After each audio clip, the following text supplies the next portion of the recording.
question, guys. Hey, look, Mayor, his attorneys say Was that he was the decision about vilified politically and this motivated? case was being made in the public. all right, two things. One, to the state's attorney, to the state's attorney, the question about whether it was politically motivated or not is something you have to ask them, because only they can answer their motivation.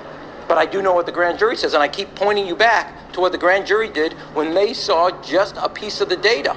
And I think there's not a person up here who would love to have all the information made public, let alone the two individuals who also talked. Wait a second. It's not whether I do or not. That's a question that only she can answer. I can only guess at it. To your question, Cheryl, I would just, if you mind repeating it, because I tried to... Yes.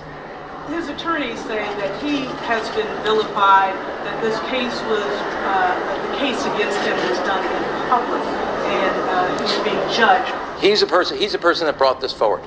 Now, I remind you all, it goes back to also a letter. Now, he brought this case forward. He said he was a victim of a hate crime, both for his sexual orientation and for being black. The evidence came forward.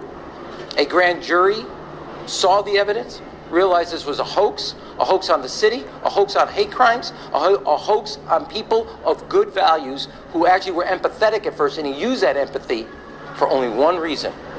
Only for one. Okay, wait. Just listen. I'm going to close on this.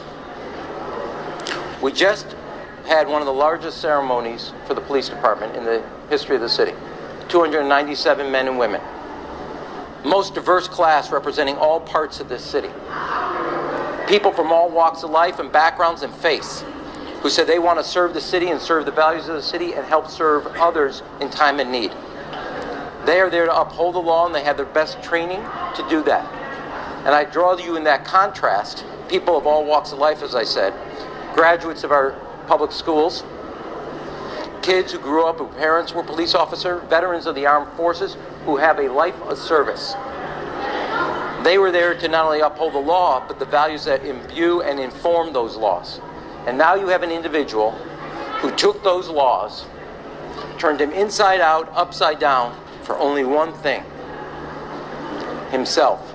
And that, in my view, is an insult and an offense to every one of us who collectively uphold those laws, because they reflect who we are as a city, and because of the hate crime legislation that's federal, who we are as a country.